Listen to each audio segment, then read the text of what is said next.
Para quem está de fora, empreender parece uma tarefa fácil. Basta uma ideia, um investimento inicial para que tudo dê certo. Na prática, não é bem assim que funciona. Toda a glória de um grande empreendedor, de um dono de um negócio, é a perseverança, a resiliência para chegar ao objetivo final. E quem tem experiência disso é o empresário Paulo Fortunato, do Fish Maria, que já teve seus muitos altos e baixos, não é mesmo, Paulo? É verdade. E recomeçar, e sempre dar certo e não desistir jamais. Sem dúvida, a gente não desistir, acho que é uma coisa que a gente não pode... quando a gente tem certeza daquilo que a gente está fazendo, quando o propósito é maior, acho que desistir nem pensar. Jamais, né? Jamais, Mas assim. seja bem-vindo, é um prazer ter você na bancada. Obrigada pela tua participação. Eu que agradeço a oportunidade de poder mostrar um pouquinho do nosso trabalho, da nossa história. E sem que dúvida. História, hein, Paulo? Eu fiquei emocionada. É muito bom ver esse espírito nato de empreendedor, que para mim empreendedor é aquele realmente que persevera, que tem resiliência para aguentar os altos e baixos, porque as pessoas acham que é muito fácil e não é. Quantas vezes vários empresários já falaram isso aqui, mas a tua história retrata muito bem, acho que de todas as que nós falamos, retrata muito bem esse recomeçar do zero. Agora, o teu caminho foi bem diferente do que você imaginava. Você sonhava em seguir a carreira na Academia de Agulhas Negras. Acabou que o caminho ficou bem diferente, não é mesmo? É verdade, né? Na verdade, eu sou de Belém, né? Estou em Manaus desde 89. E eu vim para Manaus para... Meu avô era militar. E como nenhum filho dele tinha seguido a carreira, eu disse, vou dar alegria para o velho, né? Eu vou seguir a carreira militar. E, assim, né, gostava muito. E aí eu vim para Manaus para estudar no colégio militar, e daqui a ideia era fazer colégio militar e ir para as Agulhas Negras. Só que com um ano de colégio militar, assim, meus pais ficaram morando em Belém, moravam em Belém, e aí eu vim para morar com uma tia minha aqui em Manaus. Com um ano de colégio militar eu vi muito que não era a minha praia, né? Mas eu resolvi concluir o ensino médio no colégio militar, porque tem um ensino fantástico, né? Eu acho que isso é eu sou muito grato ao colégio militar pelo ensino, por tudo que eu aprendi lá. Meus filhos estudaram lá, Educação enfim, é a base, a educação, né? É a base de tudo. Com certeza. Né? E aí, enfim, aí resolvi concluir o ensino, e no ano que eu concluí o ensino médio, minha tia foi embora para Curitiba, né? Me convidou para ir embora junto. Eu disse que não, que alguma coisa me dizia para ficar em Manaus. Meu pai começou a fazer pressão para eu voltar para Belém, que ele queria que eu trabalhasse com ele na imobiliária que ele tinha lá. E eu disse assim, pai, eu vou fazer vestibular. Se eu passar, eu volto. Se eu passar, eu fico. Se eu não passar, eu volto. Ele torceu para que desse errado. Meu pai como falou, não lembro como se fosse hoje. Eu vou torcer, eu nunca pensei que eu fosse falar isso para um filho meu, mas eu vou torcer para você não passar, porque eu tenho certeza que aqui você vai passar em qualquer faculdade, e eu te quero trabalhando aqui comigo. Eu disse, seja o que Deus quiser. Na época eu fiz o FAM, fiz administração, passei, né, e eu disse... Você fez para quê? Para administração? Eu disse, e agora? Né, o que eu vou fazer? Eu não me sinto, nunca tinha trabalhado na vida. Pois é, sem o apoio da tia, né? Sem a presença dos pais, não querendo voltar para a casa dos pais, como é que você fez aí para pagar as contas? Porque alguém tem que pagar, né? Exatamente. Eu, naquele momento, garoto, 18 anos, 18 para 19 anos, mas eu não me sentia no direito de ligar para o meu pai, para minha mãe, para pedir dinheiro, porque a decisão tinha sido minha ficar.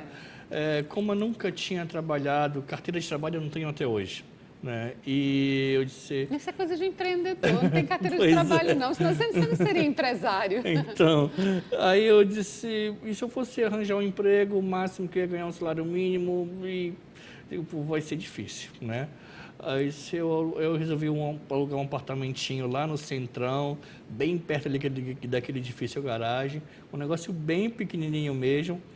Naquela época, em 93, a importação ainda não tinha sido liberada, então vinha muita gente para Manaus para comprar importados, comércio, e né, era bem mais movimentado ali aquela área. E aí eu mandei fazer uma cesta de vime, e comecei a vender sanduíche natural nas ruas. Boa ideia. Eu vendia sanduíche natural na época do colégio militar para ganhar trocado no final de semana e tal.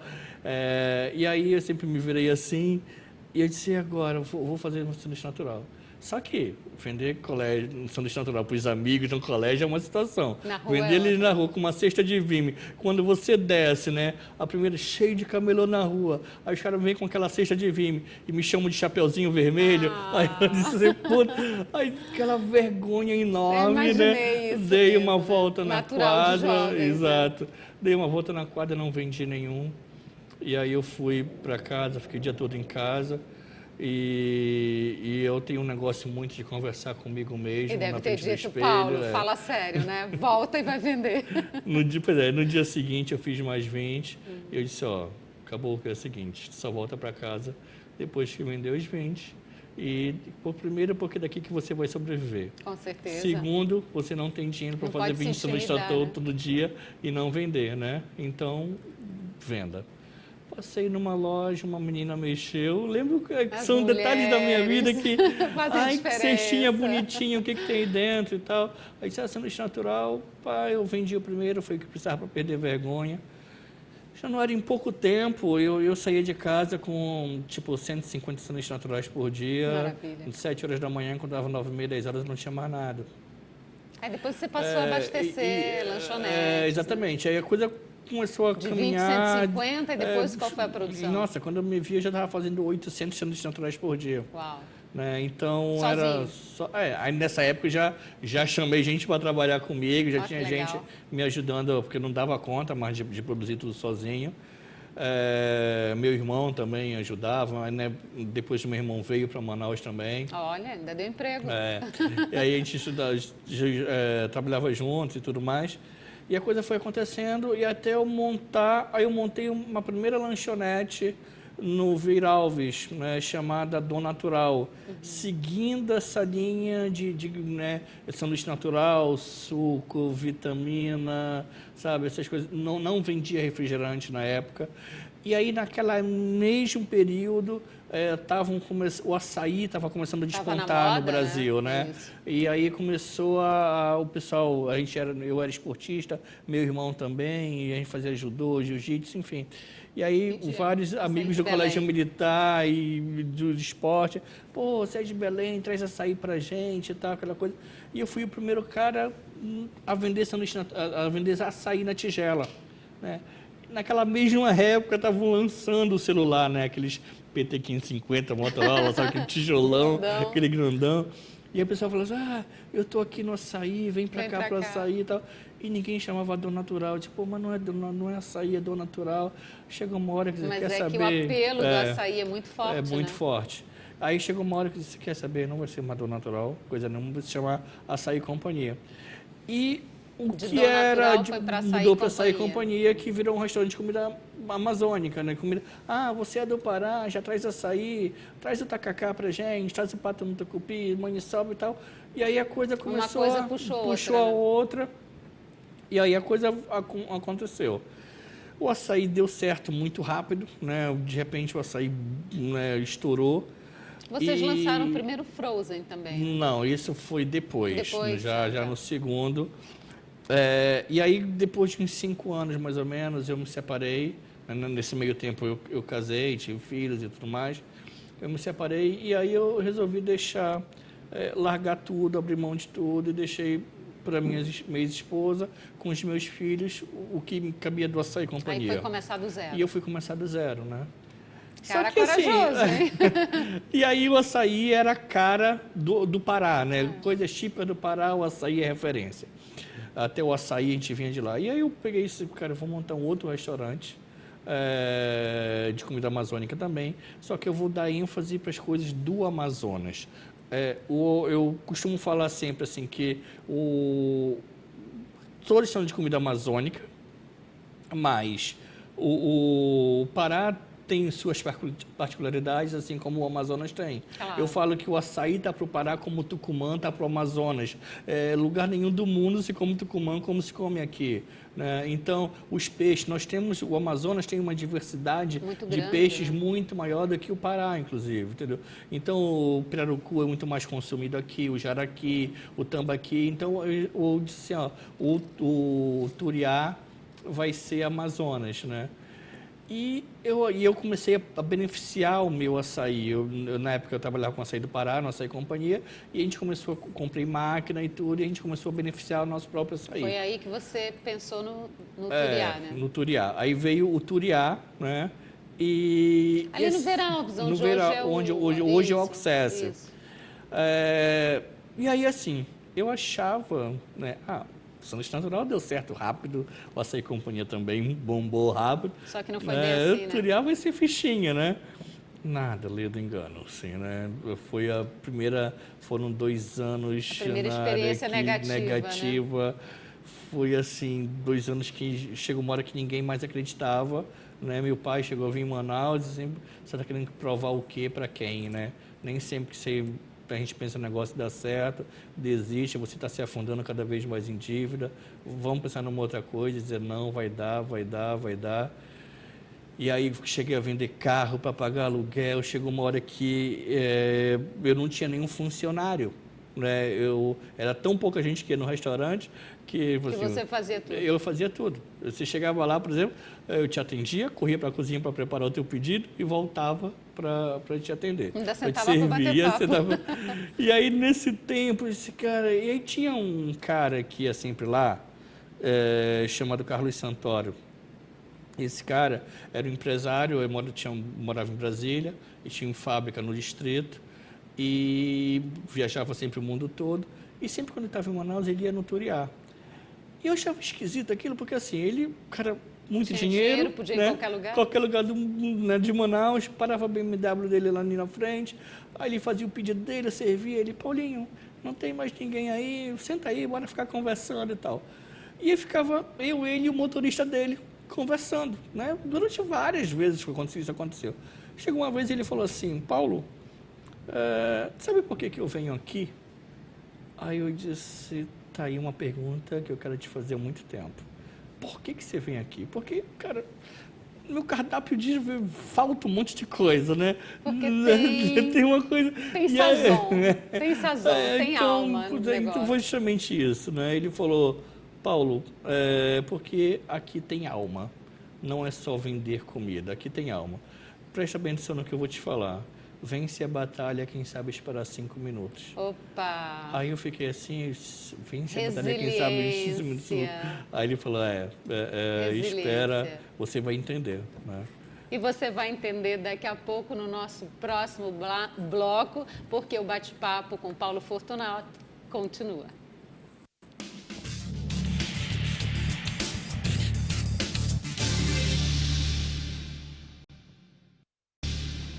E voltamos ao bate-papo com o nosso convidado especial de hoje, empresário Paulo Fortunato, do Fish Maria.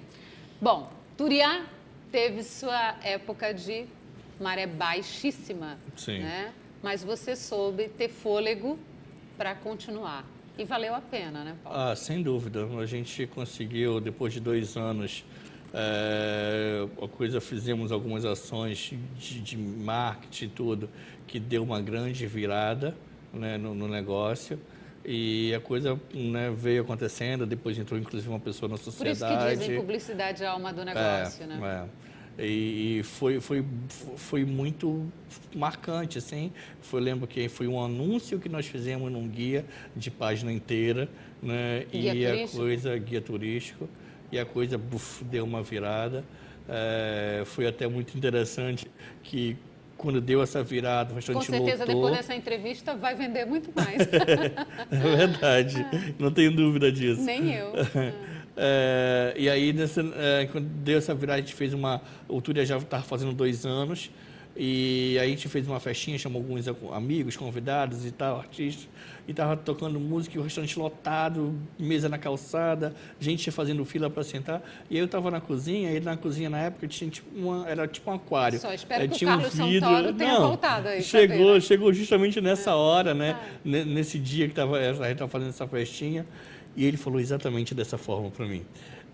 Eu saí da cozinha para recebê-lo, e ele falou assim: eu nunca pensei que eu fosse ficar tão feliz em chegar num local e não ter lugar para eu sentar. Eu disse, os bons amigos ficam felizes com o sucesso. Eu disse, vence a batalha, quem sabe esperar 5 minutos. Né? E aí ele falou assim, você lembrou, que legal e tudo. E aí foi, né, esses 5 minutos é justamente essa questão da perseverança, de você acreditar naquilo que você está fazendo, de ter um discernimento porque é uma linha muito tênue que separa, né, a perseverança da teimosia, né? E o que deixa fazer com que a gente perceba isso é como está o coração. Se o coração está inquieto, se você não Aliás, falar inquieto, você é um empreendedor irrequieto. Você mesmo com Turiá, já em outros tempos, já com maré alta, você passou o ponto adiante. Pois é, aí nesse meio tempo aí, logo depois entrou o Francisco na sociedade, nós ficamos 3 anos como sócios, e aí a minha cabeça começou a voltar, nós começamos a fazer o trabalho naquela época. Foram os primeiros Foram os primeiros, né? A gente era Turiá, saí Frozen, e aí depois que eu saí da sociedade, que ele mudou para o Access, e aí só que a minha cabeça... Ele continuou de Turiá para o Access. Ele fez a mudança de nome, e aí eu fui para montar a Tacacaria, que a minha cabeça estava voltada para o tacacá, a preocupação em fazer um resgate cultural. Aí mais uma vez foi recomeçar do zero. Na verdade já não recomecei do zero, num outro projeto, né? Mas assim, voltado por uma questão cultural, uma questão de resgate e tudo. Eu percebi que o tacacá, né, naquela época, não se tomava mais tanto tacacá como se tomava antigamente. E assim, Joanária, a gente... o tacacá é o alimento mais brasileiro que existe. É uma delícia. Isso precisa ser valorizado, isso precisa ser perpetuado, entendeu? Então, eu precisava fazer aquilo, e aí a gente começou a fazer a gente montou a tacacaria, né? A gente já começou com 5 unidades, já estava começando um projeto assim, pensando em... Eu montei uma cozinha de produção e aí eu franqueei os pontos de venda, né? Só que... Franquia é algo complicado. É complicado. Você manter o padrão. Não, e eu não tinha a questão de experiência, né, nesse setor, algumas coisas que precisavam ser melhor ajustadas. Foi um grande erro começar com 5 unidades, eu reconheço isso. Então, além disso, só que a coisa estourou. Né, a coisa veio, para ter uma ideia, o Grupo Simões na época investiu um valor bem alto só na campanha de lançamento do negócio, porque eles acreditaram muito no negócio. Com certeza. Né? E aí a gente e a coisa veio acontecendo, só que em 2011, final de 2010 para 2011, eu sofri um acidente. Estava andando, eu gosto muito de moto, eu morava na Estrada do Turismo, eu vinha da Estrada do Turismo para Tapajós, estava passando na frente do aeroporto, e um carro atravessou a rua, me pegou de cheio, eu fiquei 3 dias apagado, não cheguei a quebrar nenhum osso, mas sofri uma lesão neurológica, meu braço esquerdo paralisou, minha memória instantânea, ela ficou... Enfim, houveram várias complicações. Fiquei 15 dias no hospital. Quando eu saí do hospital com o braço na tipóia, tropecei. Logo depois eu tropecei e caí. Aí caí de cara num tablado. Meu nariz espatifou. Fui 2 vezes para a sala de cirurgia para ajeitar o nariz. Aí voltei a morar na casa da minha mãe, com o braço que não respondia. E aí comecei a entrar em depressão, nunca pensei na minha vida que eu fosse passar por isso. E como a tacacaria era eu, assim, né? Eu estava à frente de tudo, a coisa começou a desandar. Natural, né? Natural, e até que foi a coisa meio complicada. Aí quando foi final de 2011... 2011 foi um ano para esquecer. Eu lembro que você disse vou- para mim essa vou- frase, Júnia, 2011 foi um ano para esquecer. Agora eu entendo por quê. Mas você tinha fôlego, foi e bem tem complicado. fôlego, né? Não desistiu. Pois é, não, e aí essa inquietação que você fala, né? Você falou, eu digo, pai, eu tenho que não posso... Tem sangue árabe? Você tem um jeitão Então, grande. meu avô é português, né? Mas muita gente me fala isso, muitos árabes rosto, falam né? isso. Né? Tem um senhor libanês que ele fala assim, chegou comigo e falou assim, meu filho, é impressionante. Eu disse, por quê? Eu nunca vi Nasceu pra alguém... Não, ele falou assim, eu nunca vi alguém falar tão parecido com o meu povo, como você fala e tudo, né? Nem o pessoal do meu próprio povo fala como você fala, enfim.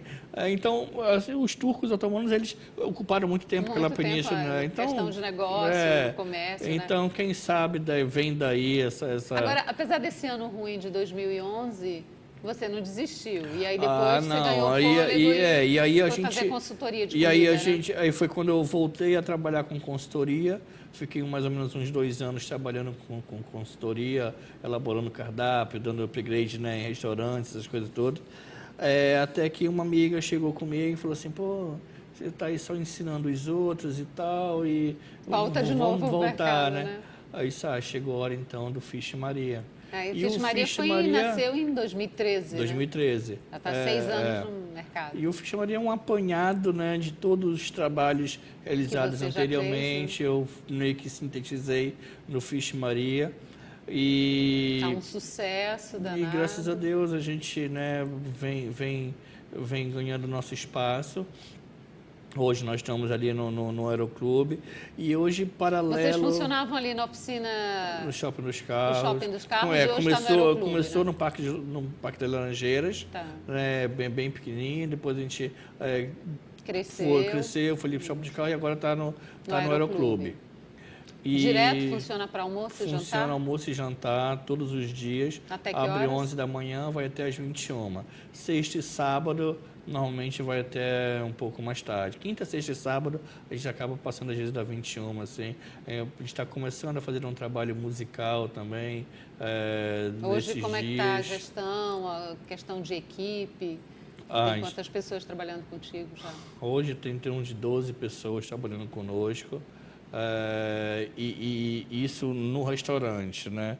A gente, paralelo ao restaurante... Você tem um outro projeto paralelo, né? Paralelo ao restaurante, nós montamos uma pequena indústria, uma cozinha indústria, e a gente começou a desenvolver alguns produtos com a marca Fish Maria para colocar em supermercado, né? Que é o kit tacacá, o kit tacacá que na nós lançamos, né? o tucupi, e vão vir outros por aí. Que legal, e a ideia Paulo. é a gente facilitar o trabalho das pessoas, já de pegar o tucupi ali temperado. E esses produtos que você já está colocando no supermercado, como o kit tacacá, já está fazendo o maior sucesso, inclusive no exterior, né? Pois é, é uma grata surpresa para a gente. E olha que a gente está pegando ainda, a gente está pegando todos os registros, assim, até para poder exportar isso. Né? Mas, assim, tem vários clientes nossos que compram o kit, tanto no restaurante... Você tem dedo de ouro, né? E quais os planos para o futuro, Paulo?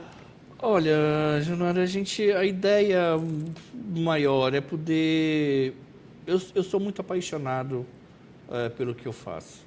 Muito, assim, não porque ganhar dinheiro, lógico, a gente sem hipocrisia nenhuma, lógico que a gente pensa em ganhar dinheiro. Mas tem que gostar do que faz. Mas é uma consequência, entendeu? Eu acho que eu não aguentaria 1/5 do que eu passei se eu não gostasse do que eu faço, entendeu? É o que te move, alguma coisa que me empurra, te impulsiona.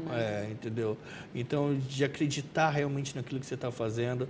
Então, eu falo sempre que a gastronomia amazônica, ela é a mais autêntica que existe no Brasil. Isso precisa ser valorizado. Isso precisa ser, sabe, mostrado. As pessoas precisam se orgulhar disso. eu sou paraense, não troco, mas hoje eu não me vejo mais morando no Pará. Meus filhos são amazonenses. Meu pai dizia que o lugar melhor para você viver é onde você tem teu sustento, onde você tem o teu emprego. Exatamente, né? entendeu? Onde você é feliz. Então, mas tem uma coisa que eu gostaria que o amazonense melhorasse um pouquinho. E o que é? De valorizar as suas coisas. Valorizar suas origens, né? Eu digo assim, que se o amazonense tivesse 50% do barrismo que o paraense tem, esse estado seria infinitamente melhor.